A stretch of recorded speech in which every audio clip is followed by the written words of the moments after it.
गुरुकुल में आपका स्वागत है।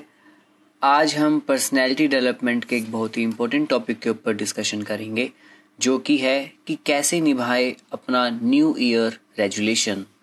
अगर आप भी उन करोड़ों लोगों में से हैं जो नए साल पे कोई रेजोल्यूशन प्रॉमिस करते हैं पर उसे निभा नहीं पाते, तो आज मैं आपकी मदद करूंगा और मैं आपको बताऊंगा कि आपको कौन से बेस्ट रेजोल्यूशन लेने चाहिए और आप उनको कैसे निभा सकते हैं।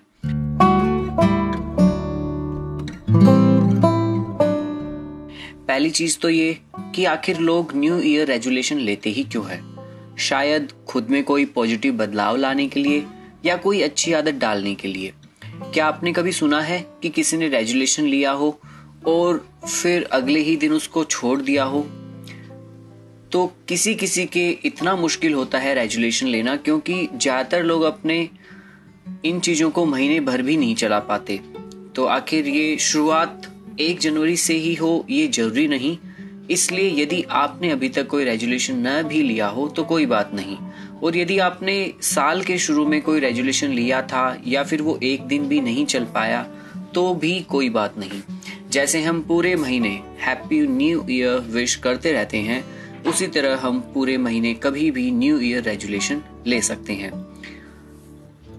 तो देखिए, देखते ही देखते यह साल गुजर गया जो 2020 का साल था। आई नो सबके लिए काफ़ी ज़्यादा वियर्ड था, मैं यही कहूँगा, कोरोना टाइम के टाइम। बट नया साल सामने आने को है। इसका अर्थ यह है कि जिंदगी का हमारा एक भाग या जो अधिक हो सकता था बीत चुका है और शेष सामने है। क्या इस अवस्था या घटना को मामूली तौर पे लिया जा सकता है? कभी नहीं। जो बीत गया वो कई अर्थों में असाधारण था। उसमें थोड़े जीत के क्षण थे और कुछ हार के क्षण थे। कभी खुशी थी तो कभी दुखी थी। क्या ये सभी क्षण, बीते क्षण, हमारे आगे आने वाले क्षणों के लिए महत्व नहीं रखते? तो देखिए, हर अच्छा बुरा क्षण, जो भी मोमेंट बीता हमारा, सभी हमें एज ए टीचर होता है, प्रेरक होता है, मार्गदर्शक होता है। किन क्षणों को दोहराना है, किन को नहीं, यह समझना बहुत अहम है। नए वर्ष में यदि आप चाहते हैं कि आपकी पर्सनैलिटी में पॉजिटिव चेंज हो, आपका हेल्थ अच्छा रहे, लोग आपके करीब आएं, आपसे प्यार करें, तो कुछ अच्छे क्षणों को चुनकर उन्हें दोहराने का संकल्प लीजिए। तो मुझे नहीं पता लोग क्या रेजोल्यूशन लेते हैं क्या नहीं। आई थिंक सभी यही चाहते हैं कि उनकी पर्सनैलिटी में चेंज आए या फिर वो पॉजिटिव हो।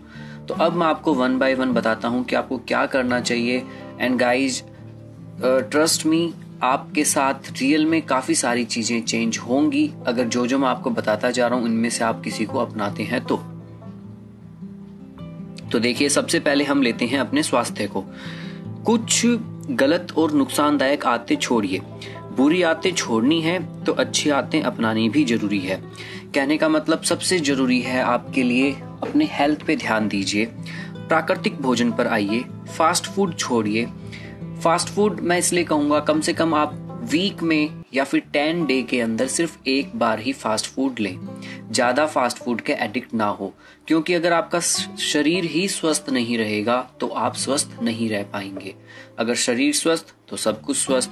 तो इसलिए सबसे पहले न्यू ईयर के रेजोल्यूशन पे एक तो उठने का और सोने का टाइम फिक्स कीजिए कि आपको सूर्य से पहले उठना है और रात को 11 बजे तक लास्ट आपको सो जाना है। अगर आपकी हेल्थ सही रहेगी तो आपका सब कुछ सही रहेगा।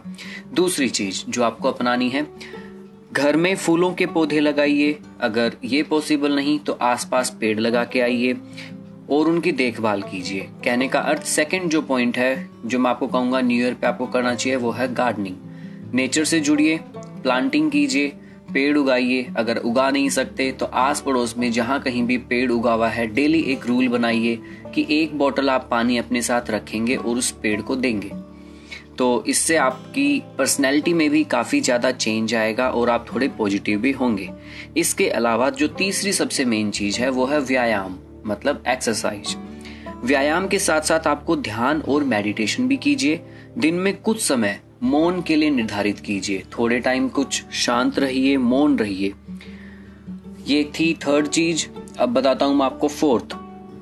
अपने व्यवसाय या सेवा में सुधार के लिए कोई प्रशिक्षण लीजिए, कोई सेमिनार या वर्कशॉप लीजिए, कोई अच्छी सी ट्रेनिंग लीजिए। कहने का अर्थ है अगर आप स्टूडेंट लाइफ के अंदर है तो आप जो भी सब्जेक्ट्स पढ़ रहे हैं उसके ऊपर थोड़ा और फोकस कीजिए। कोई अलग से कुछ वीडियोस देखिए या फिर मैं कहूँगा कोई अलग बुक चेंज कीजिए, टीचर्स चेंज कीजिए। कहने का अर्थ है अगर आप बिजनेसमैन हैं तो थोड़ा नयापन लाइए। नेक्स्ट है कोई प्रेरणास्पद पुस्तक पढ़कर उसका आनंद लीजिए। आप कोई ग्रंथ शुरू कर सकते हैं धार्मिक, कोई नॉवल स्टार्ट कर सकते हैं या फिर कोई भी इंटरेस्टिंग सी बुक जो भी आपको सही लगे। इसको अपनी थोड़ी हॉबी बनाइए। रीडिंग एक बहुत अच्छी हैबिट होती है और एक हॉबी भी होनी चाहिए। चाहे आप न्यूज़पेपर पढ़ते हैं या फिर आप कोई भी बुक या धार्मिक ग्रंथ पढ़ना शुरू कीजिए। अपने लिए ही नहीं दूसरों के बारे में भी सोचिए। जो मैं अगली बात बता रहा हूँ, घर परिवार के सदस्यों के साथ समय निकालिए, भाई बहनों के साथ बैठिए, माँ बाप के साथ थोड़ी देर बैठें, बच्चों के साथ खेलें, उन्हें घुमाने ले जाएं, माता पिता दादा दादी के साथ बैठकर गप्पे मारिए, वे जो कहना चाहते हैं उसे सुने, उनके लिए कोई उपयोगी उपहार लाकर दीजिए। अगर पति पत्नी हैं तो एक दूसरे की गलतियों को नज़रअंदाज करें और अपनी किसी गलती को स्वीकार करके माफ़ी मांग लें।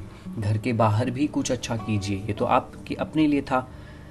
जैसे किसी को उसकी गलती के लिए क्षमा कर दीजिए, किसी की सच्चे मन से सहायता कीजिए। और अगली जो मैं बताऊंगा आपको, परिंदों मतलब पक्षियों के लिए आप पानी ज़रूर डालिए, उनके लिए दाना ज़रूर डालिए। हम महीने में काफ़ी ज़्यादा पैसे वेस्ट तो नहीं कहूँगा बट हम खुद के ऊपर ही इन्वेस्ट करते हैं काफ़ी सारी चीज़ों में, फिजूल की चीज़ों में। तो इसके अलावा मैं आपको कहूँगा सिर्फ दिन के 2 रुपये, एक दिन के 2 रुपये, तो कहने का मतलब महीने के आपके हो गए 60 रुपये। तो 60 रुपये का आप कोई भी बाजरा गेहूँ जो भी हो सके पक्षियों के लिए लाइए, एक सुरक्षित स्थान पर उनको डालिए। इसके अलावा आप पानी भी डाल सकते हैं। गलती नहीं, किसी अच्छी बात को अवश्य दोहराने का संकल्प लें। इससे आने वाला साल, आपका आगे का समय काफ़ी ज़्यादा अधिक सुखद होगा। तो आपको जो मैंने ये तरीके बताए ये आप करें। और अगर आपका रेजुलेशन फिर भी नहीं लिया जाता तो उसको बड़े बड़े अक्षरों में लिख कर अपने सामने रखें। फॉर एग्जांपल जैसे फॉर नेक्स्ट 20 डे मुझे सुबह एक्सरसाइज करना है, या फिर आप थोड़ा बहुत खुद को ऐसा महसूस करेंगे कि आपके ये चीज़ें फॉलो होती जा रही है। एक आधी बार अगर आप अपने इस रास्ते से भटक भी जाएं या ना हो तो हार न माने, बल्कि आगे और भी इसे निभाने का प्रयास करें। तो अंत में मैं आप सभी को अपनी तरफ से आने वाली नववर्ष की शुभकामनाएं देता हूं। उम्मीद करता हूं कि आपका न्यू ईयर रेजुलेशन आप लें और उसे कामयाबी के साथ निभा पाएं। So all the best and happy new year from Gurukul culture team. Thank you so much.